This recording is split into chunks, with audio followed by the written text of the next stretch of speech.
Happy Friday, everybody. It's Jim, it's Sean. And Sean, yesterday, my friend, you talked at length about the United States men's team headed against Panama. And, I think both of us thought, okay, well, it's not going to be pretty, but they'll probably get through.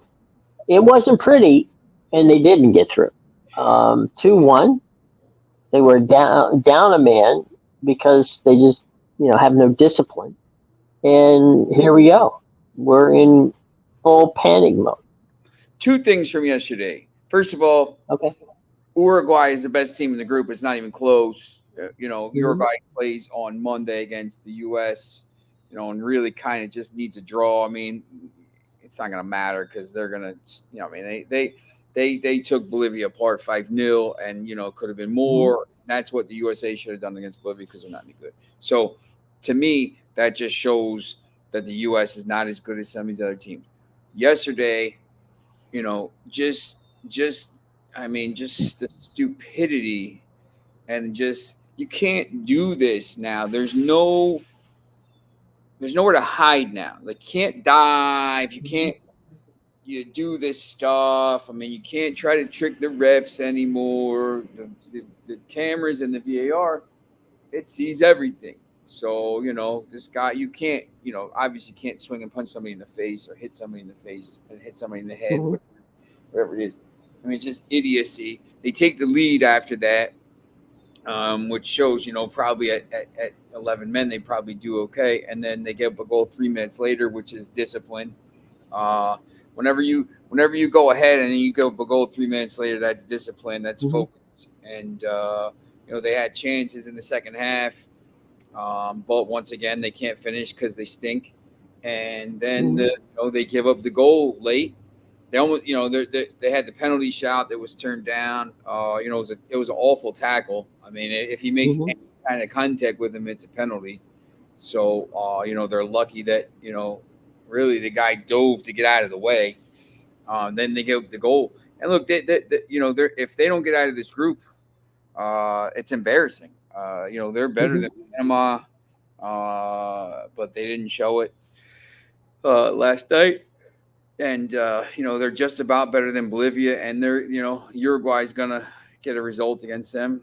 I mean, this Uruguay team that could win the tournament if you watched them last night. This guy's got to go. Everybody said, he had to go 6 months ago. He had to go a year ago. He had 2 years ago. He had to go 3, whatever. Like, the guy should not be coaching the team. The only reason he's coaching is because his brother ran the federation and all this stuff. I mean, he has no other qualifications whatsoever. He should not be the head coach. The guy, B.J. Callahan, did a better job, I thought, personally.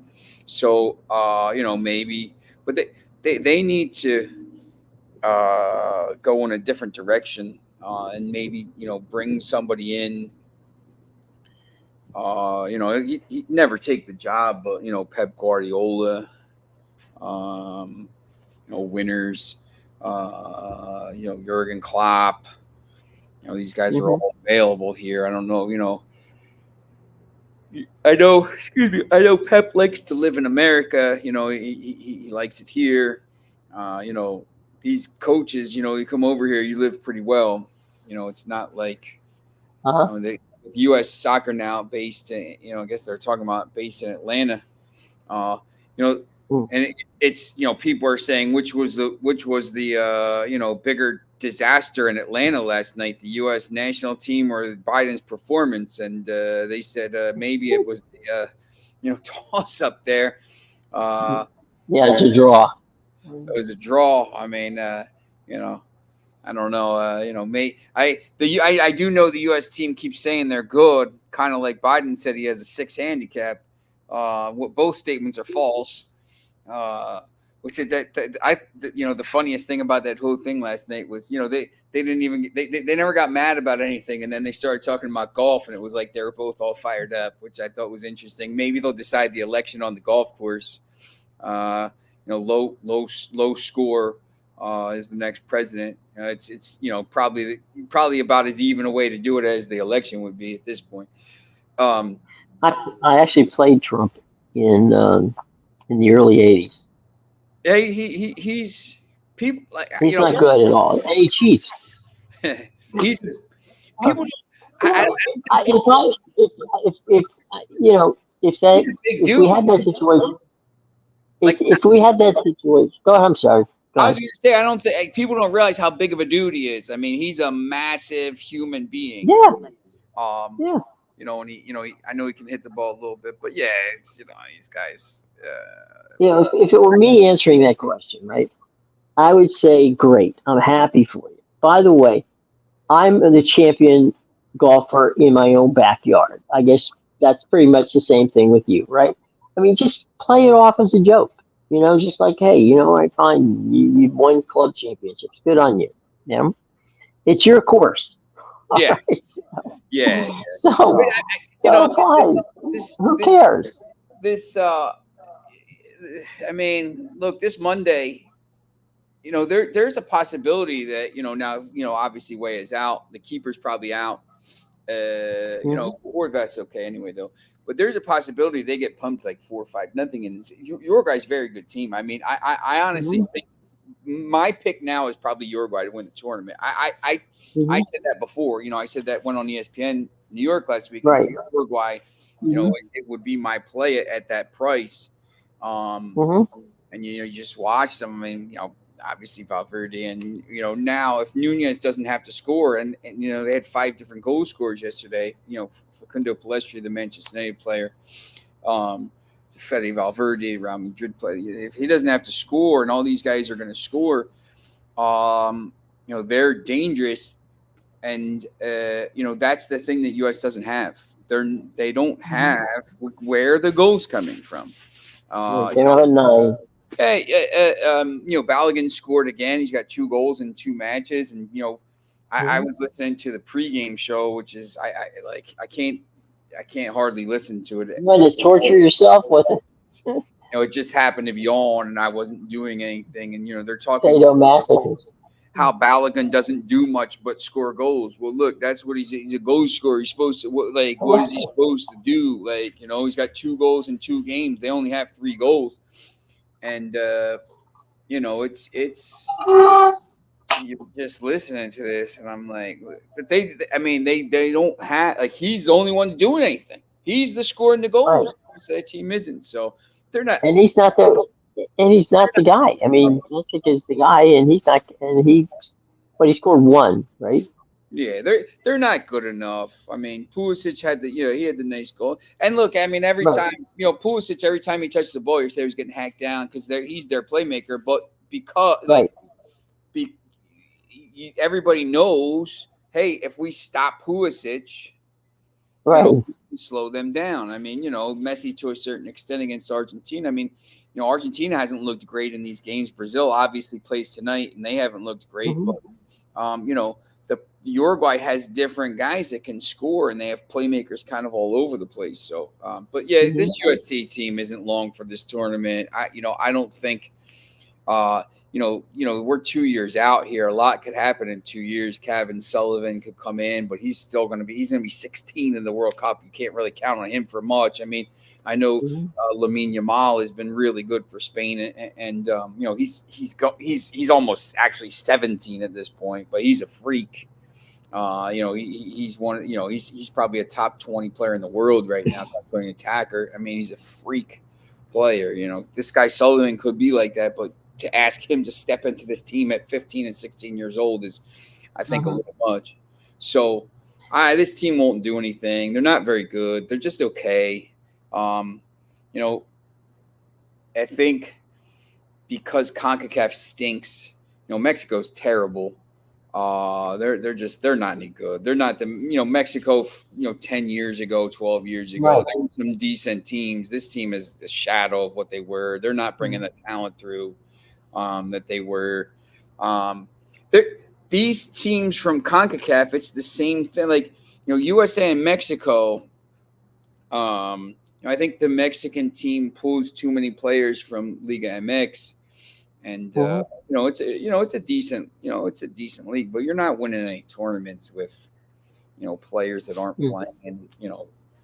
other leagues. I mean, you got to make a step up. And even with the American players, they're playing in Pulisic's playing for AC Milan, and Sargent's playing for Norwich, which is in the championship.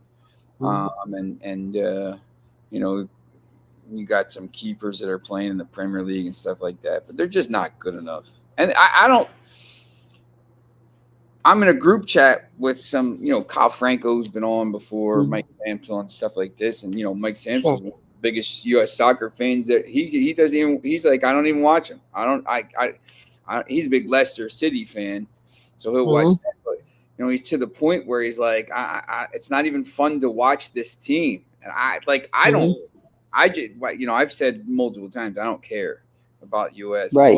I'll watch it because there's nothing else. But like, when you have diehard, supporters saying like, I don't like this team, I don't like the way they play, I don't like this, I think that's a problem. 100%. Now, real quick, because we know we've got a little bit of a time situation here on a Friday. When we're replacing the coach, okay, Greg, don't send the laundry out because you may not get it. So Greg's gone. Do you go and get someone from Europe to be your coach? Because there's nobody in the United States who can coach this team. I mean, if someone would, pre-show, I mean, Pep's going to be, he's leaving after this year because I think he knows what's coming with City. That's just my opinion. Jurgen Klopp is. What would it take to get Pep? Because you mentioned in the pre-show that he likes living in the United States. If you're Pep, would you take this job or would you take Brazil? Would you take this job or would you take England? England job's going to be open too, because Southgate's terrible. So, okay. If you're offered the England job, I'd take that. If you're offered Brazil and the U.S., I'd take the U.S. And here's the caveat. Okay, if I could take the U.S. national team and go somewhere with them, get them to a situation where maybe they just are incredibly competitive, right? Then he's going to make more money when he either chooses to go back to Europe, or if he just wants to stay in the United States, the possibility of more cash is good. You go to Brazil, they may pay somewhat, but that's a very unstable country at this point in time. And I'm not so sure that the Samba boys are going to get back anytime soon. Obviously, the talent is there. I'm not saying that at all. I'm simply saying if you get an English the job with England, that's a no-brainer. But I think I would take, because of the marketing and the money that they could give you, I think that I would take the U.S. job. But I would only take it if they gave me 100% control of the team. I mean, I just got a text right here. You got 12 hours. You got Winston. It looks like Winston McKennie. I can't tell if it's him or not. If this is really Weston McKennie, it's unacceptable going out to a hookah bar in the middle of a high-stakes tournament after our worst loss since Pueblo. Like nothing matters is indicative of our culture and lack of accountability. Sad. Here's the problem, and this comes from like this 11 Yanks account, and like the problem I have, once again, if you like make your whole sports identity backing a national, like it just the problem with the national, like they don't play, it's not a team, they only play in tournaments, they're not playing all year round. It just, to me, it's just weird. Like, first of all, like I'm only American because I like this. I don't know if this is gonna make sense, but like I'm American because I was born here, right? Like I didn't. It's not something like it's just by dumb luck or however, So like you don't circumstances put you here. circumstances and stuff like this. I mean, it's just, it's the same thing as like, these guys that coach high school sports in the public schools, or if like, I coached at a private, parochial school. I can get whoever I want. Like Manchester United can get whoever you want. Like you could always get better. You could always get whatever. They play all year round. It's a team. It's an identity, whatever. Like you're part of a town. You're part of a whatever. Like it's just weird to me. Like these players, once again, like to expect some guy to be like so devastated about a game that like, oh, I'm gonna barricade myself in my room until like they're all millionaires. They're all multi-millionaires. He's making crazy money. If I want to go out afterwards to the bar and have a drink, like that's my prerogative. Like it's just so weird to me. When Rashford does it, for United's paying his salary. Like the USA is not paying. I mean, whatever, they get savings. Juventus right now, until he gets transferred, is paying his salary. If he wants to go do that, like I just don't get it. Like these people that make this whole, I talked about this with England. The England fans, the fans that follow England around are like lower league teams. They don't have any players in the squad, like Millwall, or doesn't have any players in the squad, or Bradford City, or like Sunderland, or whatever it is.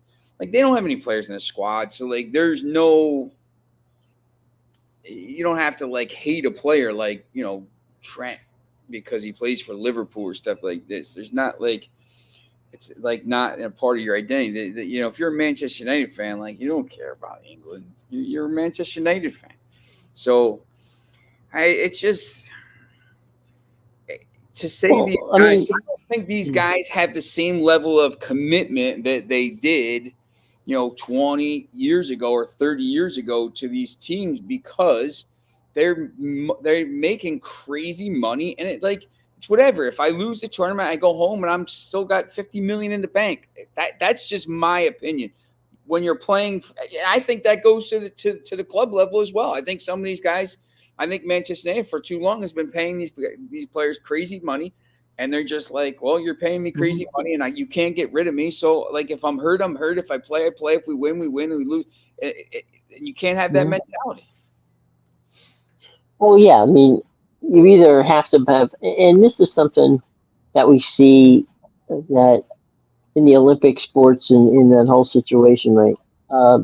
Is there's some countries where national pride is everything. I'll give you an example real quick. I know Alex Ovechkin from the Washington Capitals. Ovechkin loves playing for the national team in Russia. It's, to him, that is an incredible honor. Okay.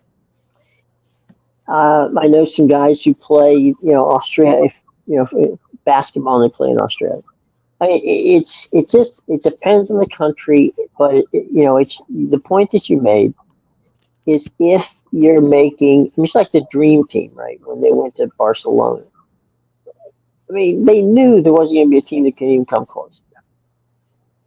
And so, why put in the work to make it better? Because you're sitting there going, I'm going to beat these people anyway. But if you're getting paid the amount of money these players are getting paid, you really don't care about playing for your national team. It's just like okay, fine, I'll do it. And I'll take you back to one other quick example, and then we're going to pop out of here, folks. Okay, so we're getting ready to leave. And that is, John McEnroe used to bitch constantly at any player who wouldn't play for Davis Cup. And I give Mac tremendous credit there. I saw John, one day, and I was in the airport, and I said to him, where are you going? He goes, I'm going, to get Andy Roddick, to get him to, to get his ass out here and play tennis for us.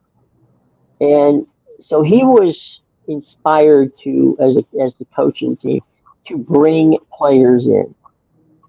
You could do that. I mean, I can't tell you how many NBA players rushed to play on the U.S. national team for Krzyzewski, only because they had tremendous respect and had no, they wanted to play for Mike. Most of those kids, there weren't a lot of Duke kids on that team, but they wanted to play for Mike. These are pros who want to play for a specific coach. So I think it just depends on the sport, and it just depends on who you have at the top of that totem pole. If you've got a McEnroe, if you've got somebody there who's coaching, like I just said, like maybe Popovich is another one of those, and then of course I just said Krzyzewski. You'll play for them because you respect them and you like them. But if you just throw some name out there, nobody gives a damn about that. My guy Pedro Pimentel is checked in here from he's living in, I believe, Pedro, you're in Lisbon if you're still watching. He is obviously excited to see Portugal play. If you're still watching, Pedro, leave a comment, see how you think the knockout stage, because we got the knockout starting tomorrow at 12. Which is interesting. We had a couple days off. You almost didn't miss it. You get that break, and it's just flown by. So tomorrow you got Switzerland, Italy, which I think is going to be. I think everyone just thinks Italy's going to roll in that game. I'm not sure about that. I think Switzerland's pretty talented, and then Germany, Denmark. And then on Sunday you got England, Slovakia at 12, Spain, Georgia. Monday at 12, France, Belgium. Pedro's Portugal against Slovenia at 3, and then on Tuesday you got Romania, Netherlands at 12, Austria, Turkey. Which there's some teams in there that people might not have expected to get through. As maybe as group winners or second place teams. Spain's playing Georgia, which Georgia's never made it through to this point till this year. Portugal, Slovenia, France, Belgium, which was a World Cup semifinal 6 years ago. Austria, Turkey. I mean, that's a monster game. Those are two teams. I think those are two teams that could go to the final inside. So we got, it's going to be interesting. And this tournament, I mean, it just goes so quickly. I mean, by the time, Tuesday comes around, which is only, 4 days away, there's only 8 teams left. And then, it's just here, and then it's flash of a hat, it's gone. So enjoy it while it's here. Right. Well, it'll be interesting, for the fans in Portugal. They've got a good team. They've got they're great fans. So we wish them all the best. Except if they play France. All right, fair enough. Okay, that's fair. That's definitely fair. Yeah, look, I like Mbappe's mask, by the way. That's pretty cool. It's like Phantom of the Opera. I think sometimes you get, and this is you're going to see some different teams. I think here, I think you're going to it's not going to be all chalk. I think you're going to see maybe an Austria or a Turkey make a semifinal. Maybe you'll see a yeah, but that's not bad. I mean, don't you think it's nice to see? I think it's good. I just the tournament good for the sport. Yeah, I think it's great. I think it's good to see some of these other teams. You can't. You got to have some teams. I think that's part of the reason college basketball over the last few years is kind of you had Baylor and Gonzaga in the one year during COVID, and you've had San Diego State and Florida Atlantic, and some of these other schools, and I think that's good for the sport. You can't just always have, as much as I want North Carolina to win every year, you can't just have North Carolina winning every year. As much as I think that's the problem with the Premier League right now. Until they figure out, what's going on with this Manchester City and the 115 charges, you just can't have the same team winning every year. it's killed some of these other leagues. So that's why I think people are kind of excited about this Bundesliga season to see what Bayern Munich does this year, and some of these other leagues. Ajax has fallen apart in Netherlands, and what's going to happen with PSG now. No one's going to know because there's no TV contract, but whatever. That's a good point. You can't, it's the old joke, you can't hear what you can't see. Um, Right. well, okay, then we'll see what goes from there. All right, look, anything you have an exciting weekend planned out there? What's going on out in Philly and South Jersey? Yeah, I mean, we got the parties tomorrow. It's Yeah, I wanted that was my I was hoping to get you to promote yeah, it. So okay, it's well done you. we're gonna be at Union Boyle. It's in Pennington. It's tomorrow. We're gonna watch both games. So it's right on Route 31 in Pennington. If you're listening, you're local and you want to watch soccer, football, whatever you call it, please come out. We're going to kind of show you what we're going to do for the fall. The first Premier. Hmm. It's going to be obviously. We'll watch some Manchester United games there. It's going to be mainly once August comes. It'll be obviously my birthday will be on the opening day when Manchester United plays. We're going to have a big party there, but we're going to have open a buffet for Sunday morning, Saturday or Sunday. We're trying to figure out which one it's going to be right now. It's probably going to be Sunday, but this will be kind of a showcase to get people to come out and check it out. We're going to have some live shows from there. I know you probably talked to Amedeus, and you'll probably be on and something like that. We'll on Thursday nights. Leading up to the NFL and the NCAA games. So yeah, it's going to be pretty cool. So Union Boyle tomorrow, Saturday, and then maybe Sunday, depending on how it goes. Could you let us know where that's it? Is that in Jersey or Pennsylvania? It's in New Jersey. It's in Pennington, New Jersey, right on Route 31. I think I have the address somewhere. Which one did you call it? It's pretty. It's right on Route 31 there, right by the Pennington School. Okay. Union Boyle Co. You see LJ back there. LJ's Hey, uncle. LJ. LJ's uncle will be there with me. Chad Bridges, the dean of Pennington School, and also the head coach of the #1 team in the country, Pennington. So, yeah, it'll be pretty cool. But yeah, what's the address?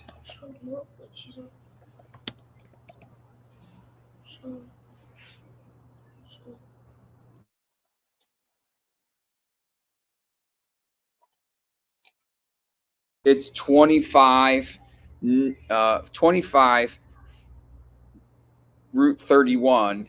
It's in the Pennington Market. If you're if you're not familiar with the area, Pennington Market is the big place there. So that's basically the main thing. But the address is actually 25 Route 31. So just come out and we'll kind of that'll be the spot. We're going to be doing a lot of shows from there. So, and if you're interested, look, if you're local or you're not local and you're interested in getting on and jumping on and having a show on here, please come out and talk to us, and we will get you on.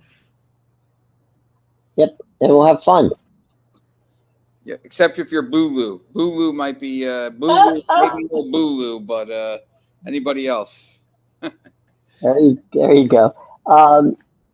One last thing on that, and that would be I'm losing. Oh, what's your favorite food at the at this establishment you're going to It's basically a in seafood place. Pennington? They're gonna have they're gonna have breakfast food when it's in the for the buffets on the weekends. They have these, and what they're gonna be doing is basically happy hour prices for us, which is really cool.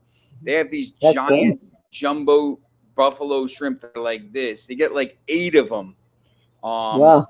and they're like $6 or $7 last time.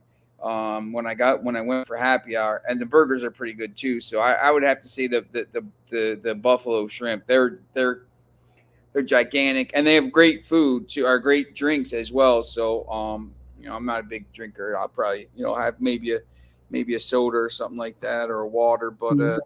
maybe a cider. But yeah, they Mhm. have good food. and it's known for its seafood.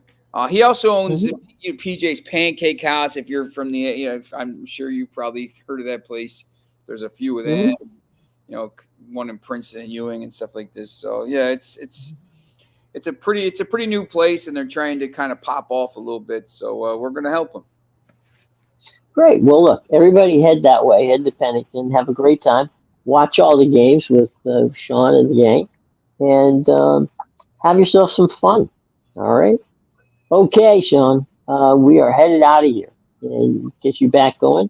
Everybody have a wonderful and safe weekend. We'll catch you up soon on Monday. Okay. Take care.